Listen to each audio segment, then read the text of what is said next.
Everybody's seen it. Letitia, James, they've all seen it. Well, we'll be appealing, but more important than that, this is Russia, this is China, this is the same game. It all comes out of the DOJ, it all comes out of Biden. It's a witch hunt against his political opponent, the likes of which our country has never seen before. You see it in third world countries, banana republics, but you don't see it here. That is Donald Trump whining after he was hit with a $364 million verdict in the New York Attorney General civil fraud case. And in addition to that $364 million number, there's also prejudgment interest, so that number actually could top about $400 million. And what I want to do, though, right now is let me show you a little more clips of Donald Trump whining. I'm not going to show that many of them, but let's take a look at Donald Trump whining a bit more and just saying absurd and ridiculous things. But what I really want to do is then compare it with the evidence for you. Why did New York Justice Arthur Engoron rule the way he did? What did the evidence show that Donald Trump and the Trump Organization was doing in connection with the various allegations against it in the fraud lawsuit? And even what was the Trump Organization doing in the past 14 months as determined by an independent monitor, another judge, a retired federal judge, the well-respected, very well-respected retired federal judge Barbara Jones. So let me just play for you another clip right here. The other one, Donald Trump says this is like Russia, this is like China. By the way, Donald Trump recently said, didn't he, that he would want Russia to do whatever the hell they wanted to do with our NATO allies. And isn't Donald Trump's buddy Tucker Carlson out there bragging about supermarkets and stuff in Russia? Anyway, here is Donald Trump again saying that he's going to appeal, and if he doesn't win on the appeal, people are going to leave the state of New York. New York will be done, he says. Here, play this clip. And they want me out. Oh, let's see if we can get them out. These are radical left Democrats. They're lunatics, and it's election interfering. So I just want to thank you for being here. We'll appeal. We'll be successful, I think, because, frankly, if we're not successful, New York State is gone. People are moving out of New York State, and because of this, they're going to move out at a much faster rate. No, we just want you out. No one cares about you, Donald Trump. Just you have engaged in so much persistent fraud. Everybody in New York and in Atlantic City and New Jersey know the types of devastation and damage your grift has caused. Here again, Donald Trump talking about this is like Biden heading up. It's like Russia and China all being controlled by Biden. Here, play this clip. It's a state that's going bust. It's a state that's going bust because everybody's leaving. And it's all headed up by Biden, who's destroying our country.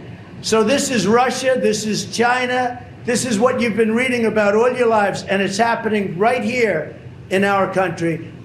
Here Donald Trump brags about paying taxes. He paid the best taxes with the accordion hands.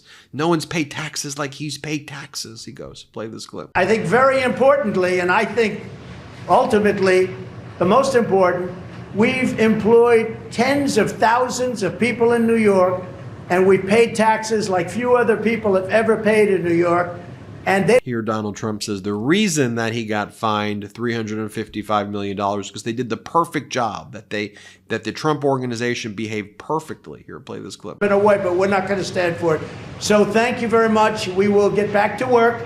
It's a ridiculous award. Listen, a fine of $355 million for doing a perfect job. And here Donald Trump says how the banks, they love Trump, he says. The banks love him. Here, play this clip. So I just want to say this. You build a great company. There was no fraud. The banks all got their money, 100%. They love Trump. They testified that Trump is great customer, one of our best customers. They testified beautifully. And the judge knows that. He's just a corrupt person. All right, so that's what Donald Trump said after the $364 million verdict hit. Let's take a look at the evidence, shall we? Why don't we start with depositions?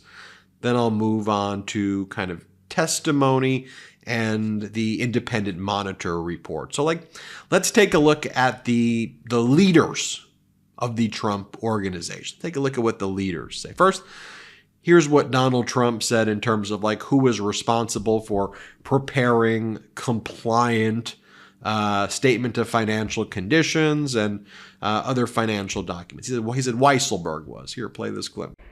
To meet your obligation here of presenting the information in accordance with GAAP, was Alan Weisselberg responsible for that? Object to the form. I would say yes. Right, that's what Trump said. Okay. Well, what did Trump's now former CFO, Alan Weisselberg, have to say at his deposition? Here, play the clip. If I said the phrase GAP, GAAP, are you familiar with that acronym? I've heard of that, yes. Okay. Tell me everything you know about GAAP. What is GAAP? Generally accepted accounting principles. I don't know what's in GAAP. I never took the CPA exam. Okay. And never studied for it. So I don't know all the various components of what GAAP is. Are there any components you know about what GAAP is? Not really. Okay. No. So Alan Weisselberg there talking about how he's not a CPA. He doesn't know what generally accepting accounting principles are. Just think about it. The CFO of the organization doesn't know what generally accepted accounting principles are and is not a CPA and supposed to be running this sprawling business. All right, well, what about Eric Trump? Eric Trump was a co-trustee, a leader in the Trump organization. Do you know anything about any of this? Let's see what Eric has to say. Play the clip. I don't remember a video conference in 2021 talking about the statement of financial condition. Did I mean, maybe you could show me something, but again, I don't think I ever signed a statement of financial condition. I don't, I've done a lot to try and jog my memory, and I simply can't because I don't think I've ever had any involvement in the statement of financial condition, to the best of my knowledge.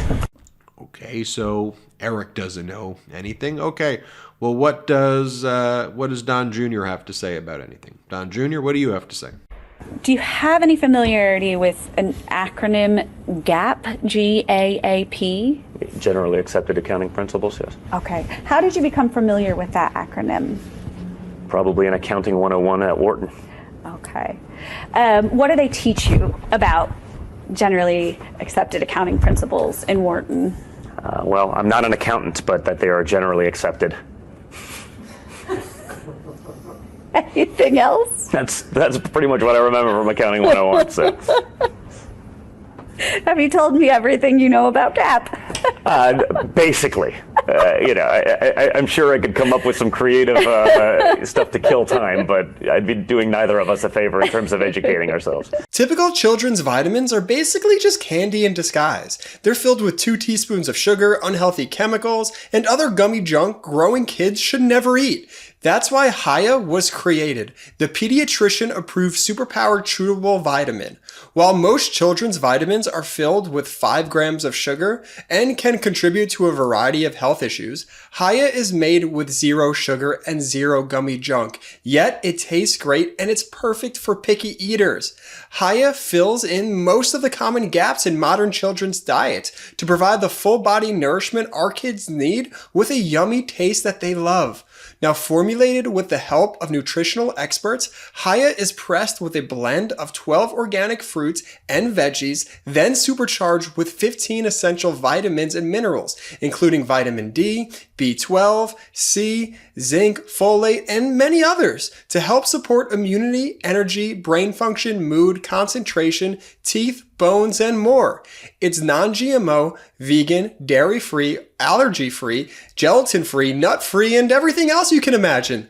Hiya is designed for kids of all ages and sent straight to your door, so parents, you have one less thing to worry about. Now, as you know, I'm about to be a father, and I'm on the lookout for the best possible vitamins for my child to take. I'm so happy I've come across Hiya Health. The ingredients are amazing, and I don't have to worry about sugar or gummy junk because Hiya Health is made without that stuff, and it still tastes great. We've worked out a special deal with Hiya for their best-selling children's vitamin. Receive 50% off your first order. Now, to claim this deal, you must go to hiyahealth.com/Meidas. Now, this deal, it's not available on other websites. Go to hiyahealth MeidasTouch.com/Meidas and get your kids the full body nourishment they need to grow into healthy adults. Okay, Don Jr. doesn't know. What about Ivanka? Ivanka, do you know anything about this? Play the clip. The financial statement with your father before it was sent.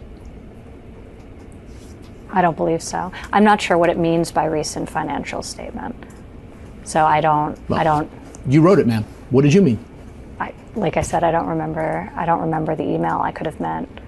I don't know. It could have been on the property. It could have been on any number of things. So I just don't know. It's not what your email says. My father will send you his most recent financial statement. The prior sentence, you mentioned that you were including marketing materials on the property as well as our projections. And in our, you were referring to the Trump Organization, right? Or his and ours, yes. I mean, I use them a little interchangeably, but yeah, I don't know. I think the last sentence is clear.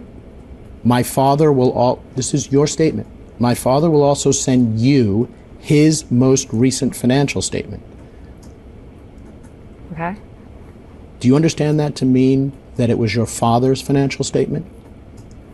I mean, it says what it says, but I don't have any recollection of this. I don't know what I meant by it, or I don't recall having sent it, so I don't know. But in the By the way, talking about the testimony in the case itself, one of the things that Justice Arthur Engoron talked about was how, that's what he said about Ivanka. She consistently denied recalling the contents of documentary evidence that confirmed that she actively participated in events even after she was confronted with evidence. The court found her inconsistent recall depending on whether she was questioned by the Office of Attorney General or the defense suspect. In any event, what Ms. Trump cannot recall is memorialized in contemporaneous emails and documents. In the absence of her memory, the documents speak for themselves. So what are we doing here in the MeidasTouch Network? We're showing you what's saying and what they're saying in the deposition. You see, for example, what Ivanka, you saw her actual testimony, and now you're seeing how the judge is characterizing her testimony, right? Consistent with what you see there. You also saw Don Jr.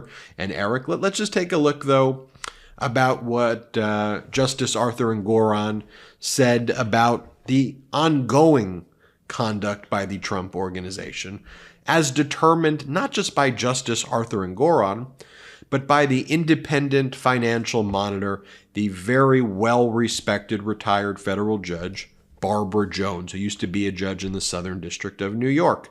Here is what Justice Engoron talks about, why the Trump Organization needs ongoing oversight. Get this. In a decision and order dated November 14, 2022, this court granted a motion by plaintiff for a preliminary injunction and, among other things, appointed the Honorable Barbara Jones as an independent monitor tasked with overseeing the Trump Organization's financial disclosures to any third parties and any transfer or other dissipation of assets. This is from Justice Arthur Engoron's verdict on Friday. The court also directed Judge Jones to provide regular updates to the court, summarizing her findings and observations. To date, she has provided 6 reports, the last of which was dated January 26, 2024, after the conclusion of the trial. In her final report, Judge Jones made the following findings and observations. 1. Beginning in 2022, defendants elected to no longer submit statement of financial conditions, instead crafting their own list of, quote, the trust's material assets and material liabilities, which does not include estimated current values of the properties contained therein, and does not include a balance sheet of the guarantor or any representations regarding his financial condition, notwithstanding the loan covenants that still require it. During the course of her monitorship, defendants transferred significant funds outside of the trust without notifying the monitor, as they were obligated to do. 3. During the course of her monitorship, defendants have submitted disclosures to third parties that fail to include significant liabilities. 4.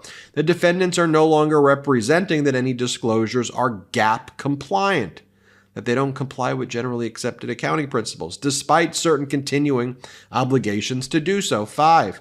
Annual budgets of actual budgets of the prior year in which excluded or significantly reduced actual management fees as liabilities. 6. The internal accounting structure of the Trump organizations continues to be plagued by math and or reporting errors. And 7. There are no adequate internal controls over the financial reporting in place at the Trump organization to ensure that there will not continue to be misstatements and errors going forward. Further, the court notes that the top leadership roles at the Trump organization, particularly the CFO and controller, remain vacant. Approximately 5 months after Weisselberg pleaded guilty to having committed 15 counts of tax fraud at the Trump organization, Eric Trump negotiated, approved, and executed a separation agreement. The role of CFO has remained vacant ever since, a fact that Donald Trump Jr. did not know at trial, mistakenly believing that Mark Hawthorne was the new CFO. Similarly, the role of controller has remained vacant since McConney left the Trump organization in February 2023. Thus, the Trump organization does not have the ability to operate with functional financial reporting structures that would protect against fraud in the future. The fact that there are virtually no internal controls in place at the Trump organization creates an atmosphere conducive to fraud.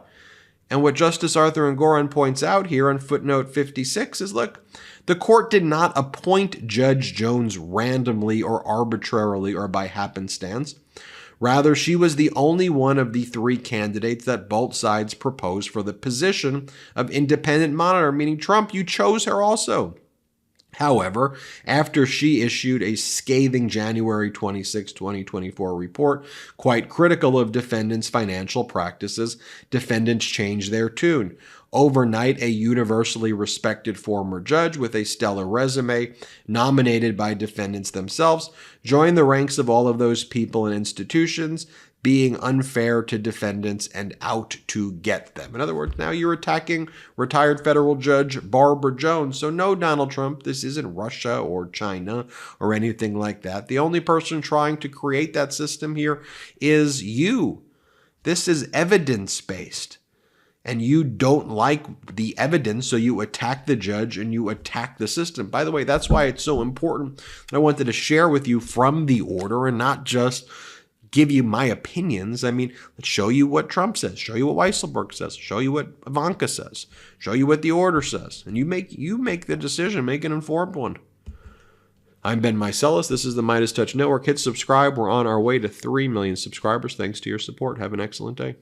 Hey Midas Mighty, love this report? Continue the conversation by following us on Instagram @MeidasTouch to keep up with the most important news of the day. What are you waiting for? Follow us now.